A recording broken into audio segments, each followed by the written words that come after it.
अस्सलाम वालेकुम, आप देख रहे हैं स्पोर्ट्स बज़ और मैं हूं लुकमान अली। आगाज में बात करेंगे रावलपिंडी टेस्ट की। रावलपिंडी टेस्ट में पाकिस्तान की गिरफ्त बज़ाहिर इस वक्त मजबूत है।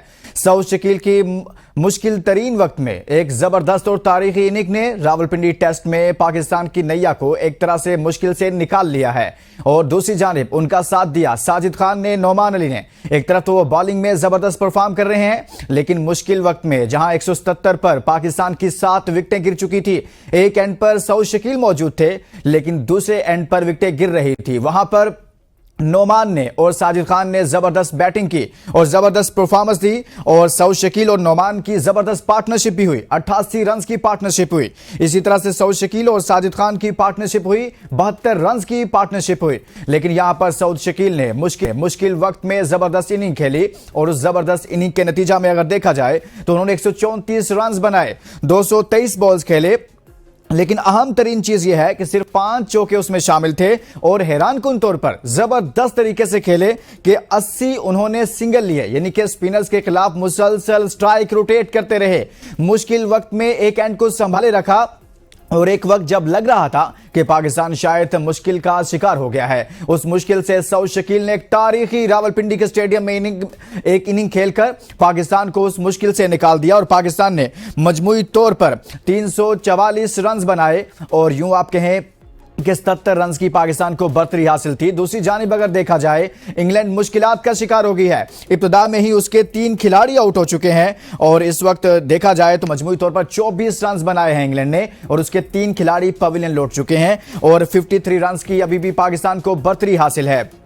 मजमूई तौर पर अच्छी परफॉर्मेंस रही है कि रावलपिंडी टेस्ट अब किस करवट जा रहा है। हमारे साथ मौजूद हैं साबिक टेस्ट क्रिकेटर, साबिक चीफ सिलेक्टर तौसीफ अहमद साहब। अस्सलाम वालेकुम तौसीफ साहब, कैसे हैं सर आप? खैरियत से हैं? जी वालेकुम सलाम जी, बहुत शुक्रिया, थैंक यू। तौसीफ अहमद साहब, रावलपिंडी टेस्ट मुश्किल वक्त में सऊद शकील ने जबरदस्त इनिंग खेली। कितनी बड़ी इनिंग है आपके नजदीक सऊद शकील को आप देखते हैं और आज के मैच को? जी हाँ, बिल्कुल बड़ी टाइमली इनिंग है ये और हम यही बात कर रहे थे कि मुश्किलात तो हैं इस वक्त, पिच पे भी बड़ा, लेकिन वही के स्ट्राइक रोटेट की आपने बात की और 80 सिंगल्स भी हैं। इट मीन्स के बड़ा टेम्परामेंट उन्होंने दिखाया है और स्कोर बोर्ड को चलाते रहे और साथ जहाँ दूसरे बैट्समैन थे जिनका आपने जिक्र किया, साजिद ने भी जबरदस्त बैटिंग की और नोमान ने भी नीचे आने के बाद और एक अच्छी लेके दी और जितनी भी तारीफ की जाए सऊद शकील की कम है और मैं समझता हूँ उन्हीं की मरून मिन्नत जो है हम इस पोजीशन में। और जाहिर है लीड लेने के बाद जब इंग्लैंड आई है तो वो जो उनसे पिछले इनिंग में भी उनसे स्पिनर्स नहीं खेले जा रहे थे और अभी हमने फिर देखा कि बैटिंग के साथ साथ इन दोनों बॉलर्स ने जो है उनको बैक फुट पे ले गए। तो तौसीफ अहमद साहब, सऊद शकील ने एक एंड से परफॉर्म किया लेकिन दूसरी तरफ हमने देखा कि बहुत मुश्किल वक्त था जब दूसरे एंड से विकेटें गिर रही थी, तो ऐसे में साजिद ने 48 बॉल पर 48 रन बनाए जिसमें उनके 4 छक्के भी शामिल हैं, 2 चौके हैं। नोमान ने 45 रन बनाए 84 बॉल पे, यानी कि जहां पर हमारे जो टॉप ऑर्डर था वो मुश्किलात का शिकार हुआ, वहां पर हमारे टेल एंडर ने जबरदस्त परफॉर्म किया। इन दोनों की बॉलिंग तो अपनी जगह पर है लेकिन बैटिंग भी जबरदस्त कर रहे हैं।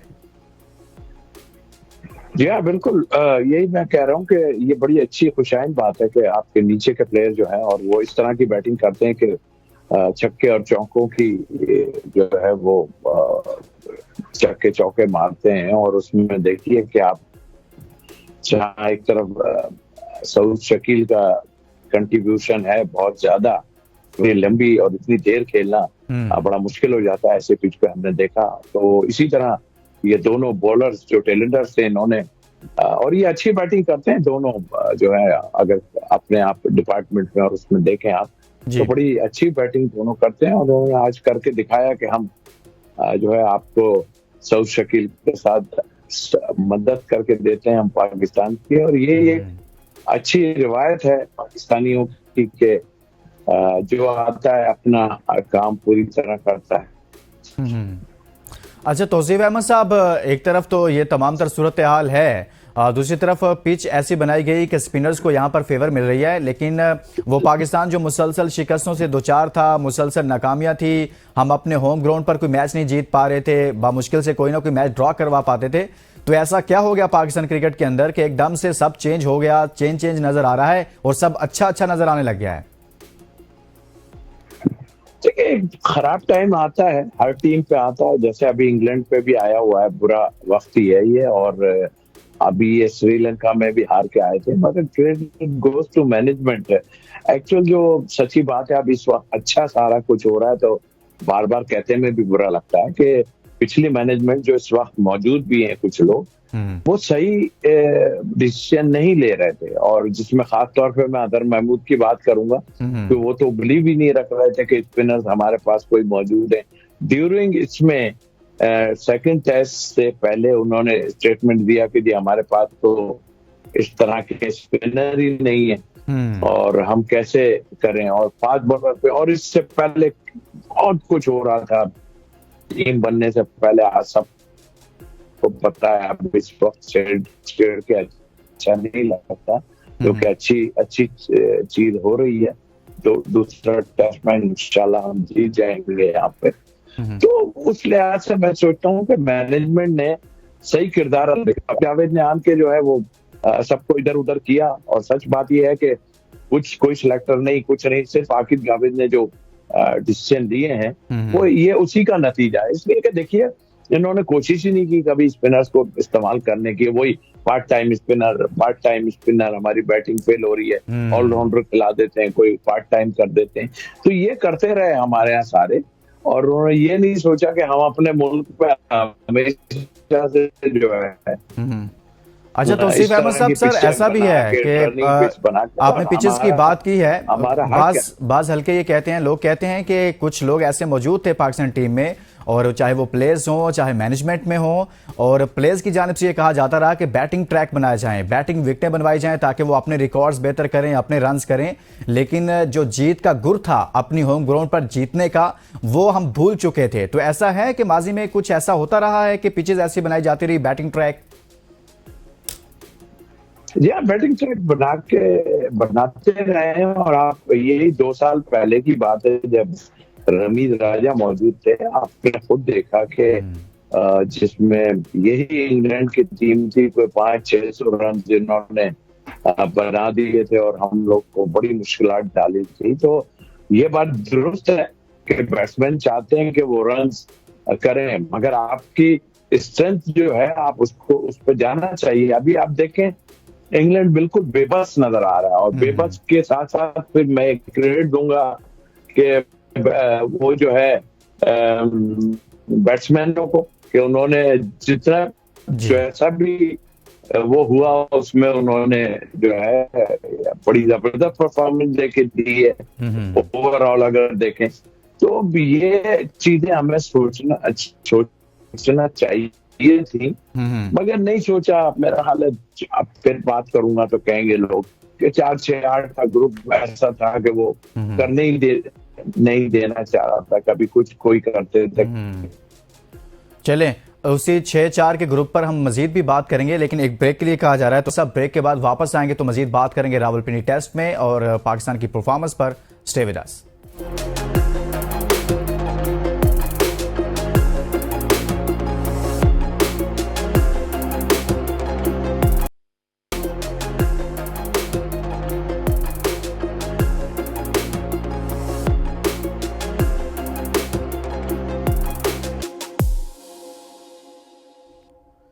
Welcome back. हम बात करें रावलपिंडी टेस्ट पर, जहां पर पाकिस्तान की पोजीशन बज़ाहिर मुस्तहकम नजर आ रही है। पाकिस्तान को 77 रन की बढ़तरी हासिल थी, और इंग्लैंड ने जब अपनी दूसरी इनिंग का आगाज़ किया तो उसके सिर्फ 24 रन पर 3 खिलाड़ी आउट हो चुके हैं। और यूं कहिए कि इंग्लैंड इब्तिदा में ही मुश्किलात का शिकार हो गया है। क्या इंग्लैंड के हाथों से ये टेस्ट मैच निकल रहा है और पाकिस्तान जीत की तरफ जा रहा है? हमारे साथ साबिक चीफ सेलेक्टर, साबिक टेस्ट क्रिकेटर तौसीफ अहमद साहब मौजूद हैं। तौसीफ साहब, इस वक्त पाकिस्तान की पोजीशन क्या है और यहाँ पर पाकिस्तान को क्या करना चाहिए कि पाकिस्तान ये टेस्ट जीत कर अपनी सीरीज को टेस्ट सीरीज जीत पाए? यहाँ पर किस तरह से पाकिस्तान को मजीद हिकमत अमली बनानी पड़ेगी? देखिए, हिकमत अमली बनी हुई है। जो जाहिर है ये टेस्ट शुरू होने से पहले पिच पे बातें हो रही थी, फिर उसके बाद ये होना शुरू हो गया कि टॉस जीतेंगे। टॉस बहुत आम है, टॉस अगर नहीं जीते तो ये हो जाएगा, वो हो जाएगा। बट मेरी अपनी थिंकिंग ये है कि देखिए टॉस ठीक है, अच्छी पोजीशन खराब पोजीशन पिच की या जो भी होती है, एक अच्छी पिच पे भी आपको कहते हैं जी 1 घंटा सर्वाइव आप कर लें तो ये हो जाएगा, स्विंग हो रही है, कभी क्या कभी क्या। तो मैं कहता हूं कि टॉस हारने के बाद की हिकमत अमली को बनाना चाहिए। जब टॉस जीत जाएंगे वो तो अपनी जगह, अभी भी आप देख लें कि फोर्थ इनिंग नहीं आया, फोर्थ इनिंग आई तो ये हो जाएगा वो हो जाएगा। तो बट ये ठीक है, मुश्किलात हैं फोर्थ इनिंग में, डेफिनेटली मुश्किल, लेकिन इस पोजीशन में लाने के बाद मैं नहीं समझता कि पाकिस्तान को बहुत अगर शायद करना पड़ा तो 100 रन के करीब अगर हो गया, वरना तो लीड में ही उन्होंने 3 आउट अभी तक कर दिए और 53 रन बाकी हैं, और इसमें भी 2-3 विकेट मुझे लग रहा है कि सुबह आने के बाद ये ले लेंगे। तो आई डोंट थिंक सो कि बहुत ज्यादा पाकिस्तान को मुश्किलात आएंगी। और ये जरूर है कि एक लाइन और लेंथ पे बॉलिंग करते रहें। पीछे भी उनके विकेट कीपर स्मिथ जो है वो आने के बाद नीचे उन्होंने तेजी से रन बनाए थे, लेकिन इस वक्त सिचुएशन कुछ और है और पिच और जो है वेयर एंड टेयर हो रही है, तो इतना आसान हिट नहीं, कप्तानी करनी पड़ेगी अच्छी, ताकि ये लोग बहुत आगे तक ना जाएं। अभी तक की कप्तानी कैसी लगी आपको? शान मसूद की पहला टेस्ट हो, दूसरा मुल्तान टेस्ट हो या फिर रावलपिंडी टेस्ट, अगर हम कप्तानी पर बात करें, क्योंकि आगे वाइट बॉल की कप्तानी के हवाले से भी 1-2 रोज में फैसला होने वाला है, तो शान मसूद बतौर कैप्टन कैसा नजर आया आपको? देखिए पीछे 2 मैचों में कुछ थोड़ी सी वेयर एंड टेयर कप्तानी हुई थी, और मेरा अपना मानना ये था कि थोड़ा सा प्रेशर कम डाला जा रहा था, और जाहिर है, और कुछ बॉलिंग चेंजेस पे भी और हम बात कर रहे थे लेकिन बात यह है कि आपके बॉलर टाइम पे सारा कुछ कर देते हैं। और असल कप्तानी क्या होती है, देखिए फील्ड बॉलिंग चेंजेस ये तो अपनी जगह सब चीजें थी, उसमें भी जाहिर था। असल ये होता है कि जो बॉलर बॉलिंग कर रहा है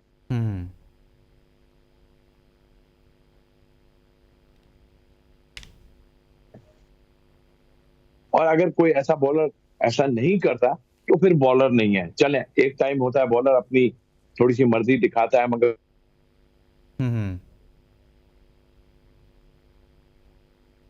वो स्ट्रेटेजी प्लान करते हैं और वो मिली जुली दोनों की उससे अच्छा होता है। बट आई थिंक मेरे ख्याल इतने सेंसिबल बॉलर आपके पास थे कि उन्होंने उसकी कप्तानी को इतना वो करने नहीं दिया, और जाहिर है कि बहुत ही अच्छी लाइन के साथ बॉलिंग की तो इनकी इतनी मुश्किलात नहीं आई।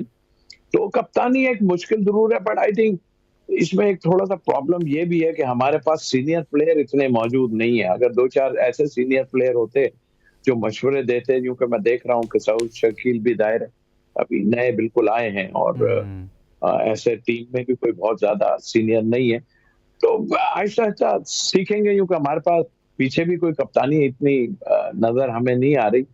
और जो आपने व्हाइट बॉल की तो डेफिनेटली क्रिकेट बोर्ड देख के समझ के ही करेगा। और फखर जमान का मुझे थोड़ा सा लग रहा था, मगर वो कुछ कंट्रोवर्सी में आ गए, तो अभी बजाय तो मुझे नहीं लग रहा कि वो शायद बन पाए, लेकिन एक अच्छी चॉइस उनकी थी, क्योंकि कप्तान की कहानियां हो रही थी। तो फखर जमान की एक चॉइस मुझे अच्छी लगी थी कि बाबर भी नहीं थे और जो भी था कर, तो लेकिन वो उसने और जाहिर कर दिया कि यार हमें थोड़ी बहुत आपस में ग्रुप बंदी है, तो ये चीजें होनी नहीं चाहिए। तो आई थिंक मेरा ख्याल है कि आप बोर्ड को बड़ा स्ट्रांग आना पड़ेगा इस मामले में। कुछ ऐसा भी हो रहा है कि ऑस्ट्रेलिया सीरीज को लेकर सामने रखते हुए कहीं ना कहीं फैसला ये हो रहा है कि जो पहले से मौजूद हैं 4-5 साल से प्लेयर्स मौजूद थे, जैसे बाबर आजम कई लंबे अरसे से खेल रहे थे, एक हल्का ये समझ रहा है कि उनको वापस लाया जाए, कुछ लोग कहते हैं कि उनको वापस ना लाया जाए ऑस्ट्रेलिया सीरीज के लिए। आपकी क्या राय है इस हवाले से? देखिए मुश्किल टूर है ऑस्ट्रेलिया, बाहर जाके हमें बहुत मुश्किलात पड़ती हैं। और देखिए बाबर अब तक आपके साथ आपके लिए कर रहा था, काफी कुछ किया है उसने, आप एकदम इग्नोर नहीं कर सकते, आप ऐसा नहीं है। और एक्सपीरियंस प्लेयर तो आपको चाहिए, लेकिन मेरा मानना यह था बीइंग ए सिलेक्टर कि जब टाइम आता था तो हमने बड़ी कोशिश की कि हम कोई नए प्लेयर, जैसे अभी आपने देखा कि हमने 1-2 नए प्लेयरों को इंक्लूड किया, उस कामरान गुलाम ने 100 किए। इस तरह और भी साहबजादा फरहान है और 2-3 प्लेयर ऐसे हैं जो बैटिंग में डोमेस्टिक में परफॉर्मेंस कर रहे थे। तो हमारा कहना ये था कि भाई इनको जो है थोड़ा ट्राई कर लो, छोटी टीमें यानी कि जिम्बाब्वे वगैरह इन टीमों, मगर हमारे प्लेयर बैठने को तैयार नहीं थे। और जाहिर है पहले तो हमारा यही होता था शुरू से, ऐसा ही है कि हम कप्तान को और कोच को जो है अपनी पूरी वो देते हैं कि भाई आप ठीक है, आपने खिलाना है खेलें, मगर उससे नाजायज फायदा कुछ लोगों ने ले लिया और उसमें कुछ प्लेयरों को जो है अपने, तो बाबर एक जो है वो हमारा की प्लेयर है, ऑनेस्टली अभी भी की प्लेयर है और आप उसको इग्नोर नहीं कर सकते। और डेफिनेटली मुश्किल टूर है, उसको आप स्क्वाड के साथ जरूर लेके जाएं। सही है। अच्छा, एक और खबर भी आ रही है कि इमर्जिंग एशिया कप में तौसीफ अहमद साहब पाकिस्तान को शिकस्त हो गई है और सेमीफाइनल था पाकिस्तान का श्रीलंका के साथ और इसमें पाकिस्तान को शिकस्त का सामना करना पड़ा है। बज़ाहिर पाकिस्तान टीम अच्छा खेल रही थी, इस पर क्या कमेंट करेंगे आप? देखिए ये वही प्लेयर हैं, कोई चेंजेस नहीं आई है। आप चाहे वो 6 साइड में टीम गई हुई है हमारी या ये टीम, ये वही प्लेयर है। आज से 10, 12, 15 साल से रोटेट हो रहे हैं सारे, ये वही प्लेयर हैं, इनमें कोई नई कहानी नहीं आई है। तो आई थिंक मेरा ख्याल अब भी अगर ये इस तरह, देखिए दूसरी टीमों ने बड़ा होमवर्क किया है, अपने आप को चेंज किया है। ठीक है इंग्लैंड हार रही है अपनी जगह है, लेकिन उन्होंने भी अपने कुछ प्लेयरों को आगे पीछे किया और इसी तरह दुनिया की सारी टीमों ने जो है अपना बैकअप बना के रखा। लेकिन अनफॉर्चुनेटली मैंने बताया कि खुशी का दिन है, जीतेंगे तो अच्छा है, मोराल हाई रहेगा हमारा। तो हमने बहुत गड़बड़ की है बीच में और गड़बड़ से आपको अंदाजा हो गया है कि हम ऐसे प्लेयरों को लेके आए, ऐसे लोगों को मैनेजमेंट में लेके आए जो ट्रेंटेड है। ऑनेस्टली अभी भी मैं कहता हूँ कि ट्रेंटेड लोग आपके जो मैनेजमेंट में मौजूद हैं और जो पहले आके भी गए 4-4, 5-5 साल रहे भी हैं, मगर उनका कोई बहुत बड़ा किरदार नहीं रहा। तो इन चीजों को देखें, इन सब चीजों को देखना पड़ेगा। बहुत सारे ऐसे अवामिल हैं, बहुत सारे ऐसे लोग हैं जिन्होंने मिलकर क्रिकेट को खराब किया और बहुत सारे अच्छे लोग मौजूद हैं जिनसे बहुत ज्यादा फायदा उठाया जा सकता है। बहुत शुक्रिया, तौसीफ अहमद साहब हमारे साथ मौजूद थे, साबिक चीफ सेलेक्टर। हमने बात की रावलपिंडी टेस्ट के हवाले से, जहां पर पाकिस्तान की पोजीशन बज़ाहिर इस वक्त मुस्तहकम है। इसके साथ इजाजत दीजिए और अपना बहुत सारा ख्याल रखिए। अल्लाह हाफिज।